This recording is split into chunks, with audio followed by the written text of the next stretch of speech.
Thank you everybody for watching this video. Push the like button, leave a comment, subscribe, and push that notification bell. It will help us tremendously to grow this channel. We have a bunch of stuff coming out for you, the fans, unique content, so please stay tuned.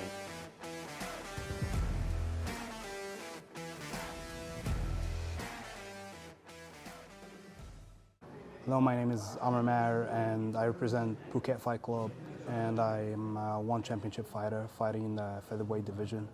You're training at Phuket Fight Club. When did you arrive here? Because the last time I spoke with you, you were training at a different facility. Yeah, I was part of Team Quest.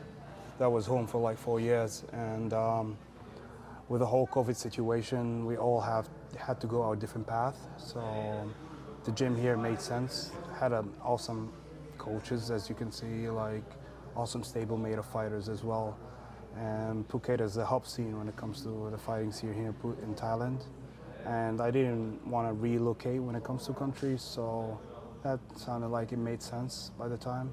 And I made the move last Feb, 16th of Feb I was here.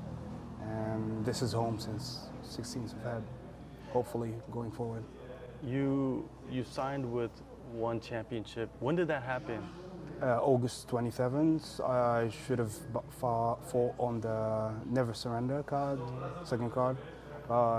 During the medicals, I was diagnosed with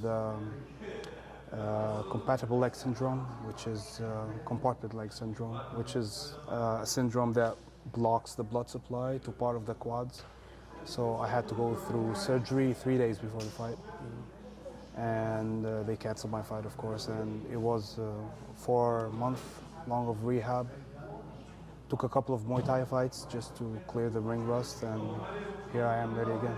How did that, you didn't have no idea that you had? I had no idea. I just, I thought it was fatigue because I kept on working throughout all of the pandemic, like the lockdown.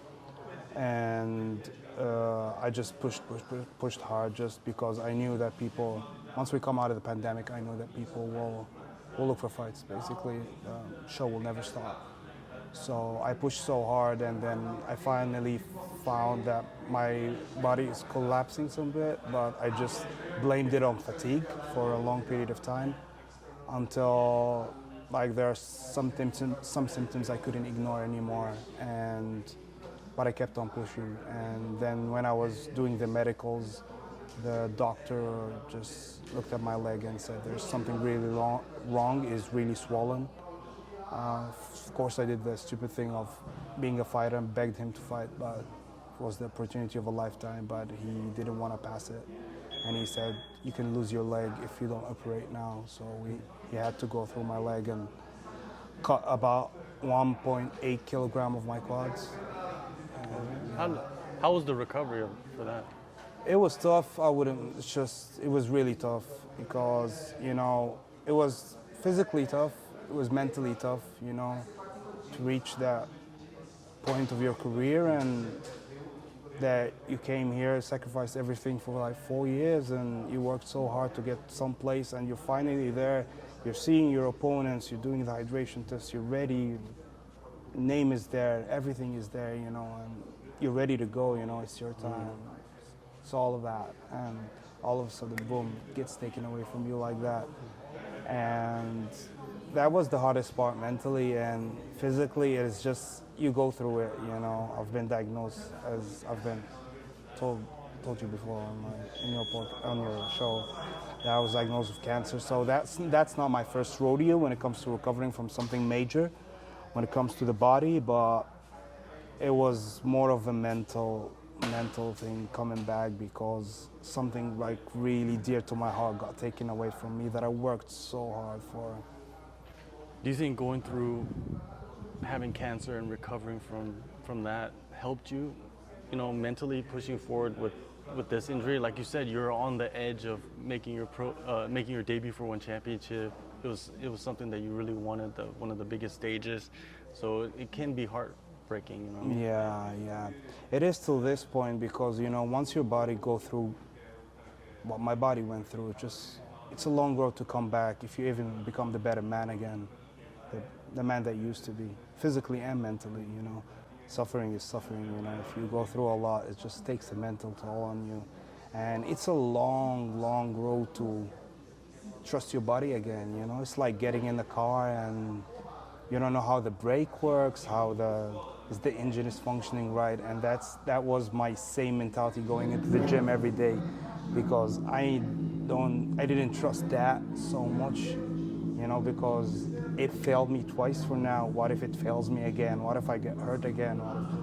So it was all on the mental game. Was so hard just to kick back through all of that and just try to throw it behind and be able to trust that again, and to be able to go through the process and rebuild yourself and try to turn weaknesses into strengths and start to focus more on my leg work, more on my footwork, and I just try to forget about it, kind of forget about it. You can never forget about it, but you can throw it in the back of your mind a little bit and just try to make the best out of it and recover and push yourself. And that's all you can do, right? That's all you can do.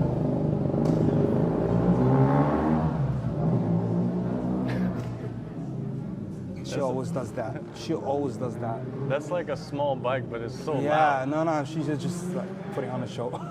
Okay. Well, so after you got the surgery, you know, 2020, 2021 was a tough year for a lot of the fighters around the world. How did you survive? You know what I mean? I actually Like, having surgery. I actually fought 2 months after my surgery.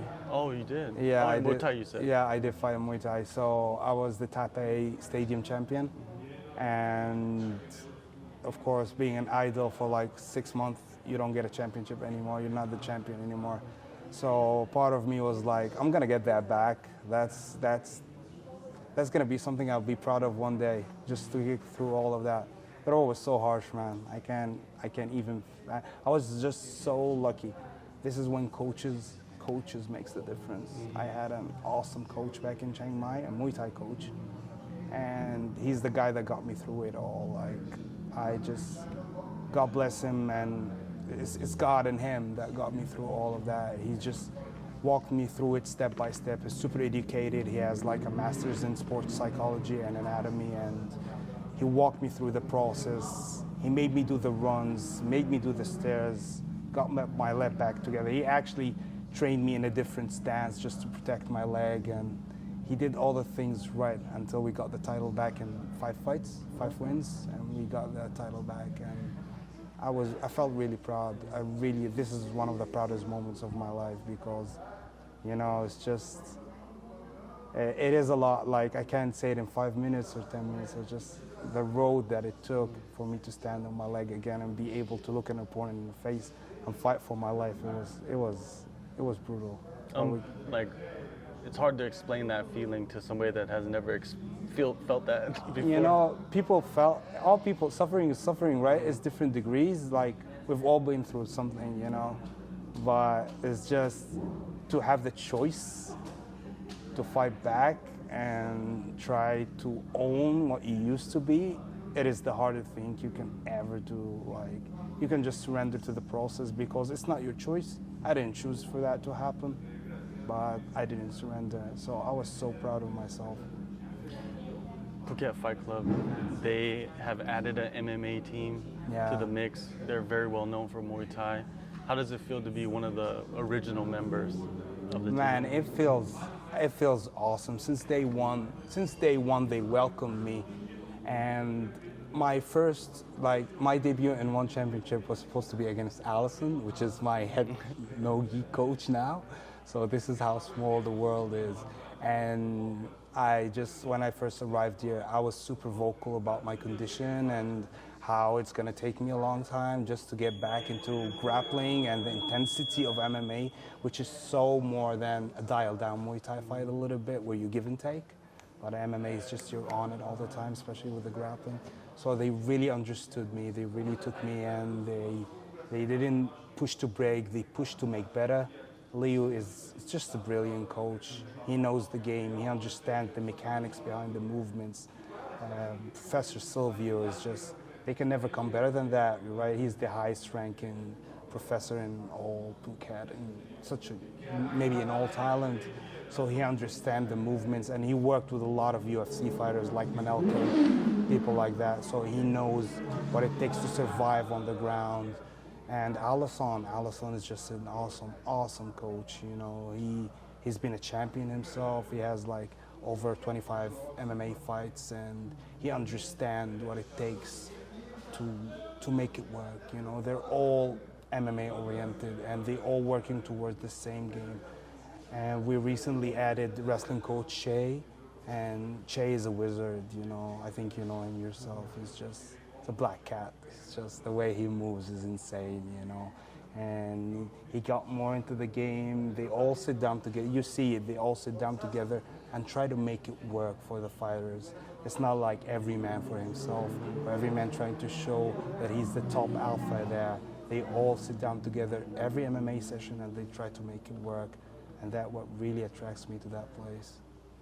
So it's a good fit for you moving I think on. Yeah, with it's your a good career? fit for everyone who tries to make it. You know, it's just you want a good stablemate of teammates who tests you every day, who pushes you to your limits, and you want coaches who understands the game and understands how to make you better and understands how to rough you up until you become polished enough to be the superstar you want to be one day and reach your full potential wherever. And they are doing a great job building the place. So for yourself, you know, your one championship debut is something that you want to get in there and hurry up and do. What is the plan for you to, you know, step into the circle over there? Yeah, it's just I wasn't ever a fan of predicting what is gonna happen. I'm never a fan of telling you I'm gonna go in there and storm over the guys. It's just getting there itself was for me was one of my ultimate goals.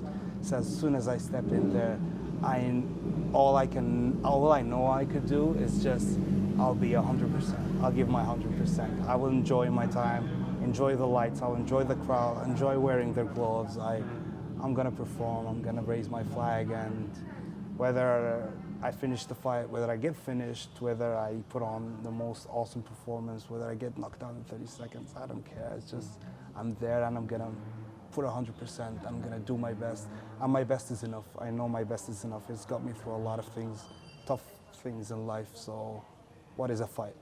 What is a fight? So you're ready to fight next week? I got a call last August, and due to the whole vaccination process, on my part, it couldn't happen because I didn't have my second shot. So we couldn't make it happen. So yeah, it's just, and with the whole thing in Singapore right now and the lockdown, it's just you can't blame them. You know, they have a lot of stable mates that they want them to fight as well. So when the time is right, it is happening. You know, God is the best of planners. So I'm just staying ready. That's all I can do. So you've been here throughout the whole pandemic. You've fought, you've had surgery, you've gone through so much, you know. Besides those things, what are some of the struggles that fighters have in Thailand surviving this industry over here? Yeah, you know, a lot of people tell you fighting game is not for making money. You know, you have to outsource. You have to have other sources of income, and you have to make it work somehow. You know, unfortunately, sometimes dreams doesn't pay the bill. You know, which is not a bad thing. You can always find a way around it. And I was blessed enough that I always found a way around it. I knew that my income, my money would not come out of that. This is only to serve my purpose in life and my passion, and this is what's gonna make me happy. So who am I to ask for everything out of one thing? You know, I can't ask fighting to pay my bills, to make me happy, make me a better person, to make me meet awesome people all around the world. There have to be something missing, right? So I accepted that the money is gonna be the something that is missing, and I worked my way around it. You know, I teached online, I took jobs online, I dealt a lot in crypto and stocks. I learned a lot about stocks and crypto the last couple of years, and I started making it work for myself just to survive, you know. And as I said, it's just I don't ask a lot out of fighting. It gives me a lot already. the cost of living is not so high here, so it helps, No, right? in Thailand it is easy. It is easy to survive. This is why a lot of people just choose it here. It's just I'm not gonna say it is a piece of cake.